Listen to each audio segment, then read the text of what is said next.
हाय. तर आज आपण कुठे चाललो आहोत? तर आपण चाललो आहोत पिंपळी या गावात, पिंपळी बुद्रुक, जिथे सप्ताह बसलेला आहे विठ्ठल रखुमाईच्या देवळामध्ये.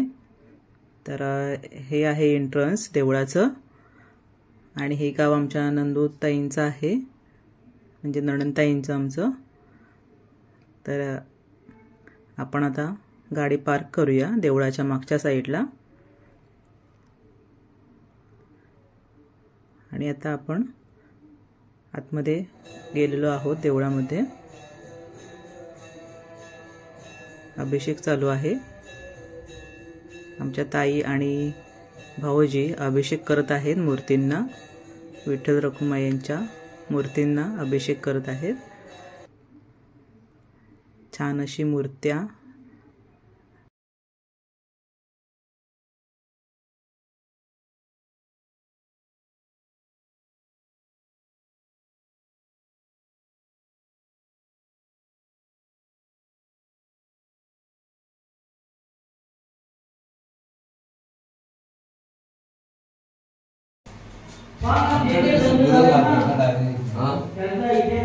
ऍड्रेस कसं गुरु डायरेक्ट करतात ना, इथं आमचं तसं नाही. हातपासून त्याला आम्ही घालायला होतो, हात नाही पण त्याला आम्ही घालतो. मग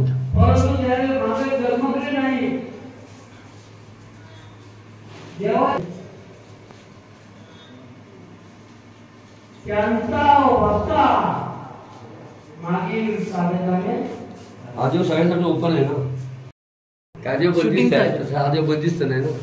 अच्छा अच्छा. आणि स्वतः भगवंत आपण भगवंताला बोलायचं काम आपण आहे ना. भगवंतापर्यंत लीड व्हायचं असेल ना, तर भगवंताचं चरण स्पर्श आपण. पांडुरंग म्हणजे विठू माऊली हे हिंदू भाविकांचं आराध्य दैवत तसेच महाराष्ट्राचे कुलदैवत सुद्धा आहे. पंढरपूरला दक्षिण काशी असेही म्हणतात. विठ्ठल माऊलींचे गरुड हे वाहन आहे, तसेच चक्र आणि शंख हे शस्त्र आहेत. तर तुम्ही बघू शकता इथे छोटा विणयकरी म्हणून बनलेला आहे, विणा घेऊन उभा आहे हातामध्ये. आणि तुम्ही ते ट्रॉफ्या बघू शकता, वेगवेगळ्या ट्रॉफीज आहेत ठेवलेल्या, या क्रिकेटमध्ये मिळालेल्या आहेत. पिंपळी बुद्रुक या गावचा संघ क्रिकेटमध्ये खूप छान नाव कमवत आहे सध्याच्या ह्याच्यामध्ये. तुम्ही ट्रॉफीवरनं तुम्ही बघू शकता. तसेच इथे हवनकुंड आहे मोठं आणि तुम्ही इथे बघू शकता एक पालखी आहे, त्याच्यामध्ये फोटो आहे विठ्ठल आणि रखुमाईंचा.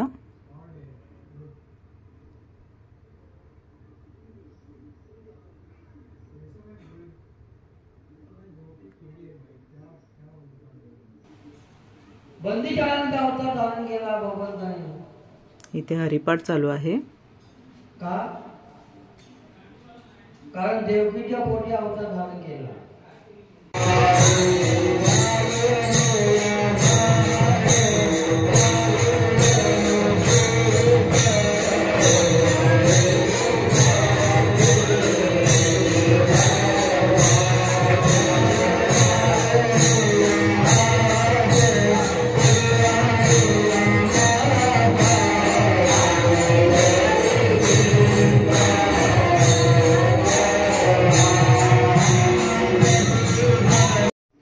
पांडुरंग हे विष्णू आणि कृष्णाचे रूप आहे. वारकरी संप्रदायाचे प्रमुख दैवत मानले जाते. तसेच पिंपळी बुद्रुक या गावातील वारकरी संप्रदाय पंढरपूरची वारी कधीही चुकवत नाहीत. खूप आस्था आहे त्यांना या देवळाविषयी आणि विठ्ठल रखुमाईंच्या विषयी. तर आजचा व्लॉग आपण इथे संपूया आणि नवीन नवीन व्हिडिओ आपण बघत राहूया चॅनलवरती. तर तुम्हाला हा व्लॉग कसा वाटला ते मला नक्की कमेंट बॉक्समध्ये सांगा.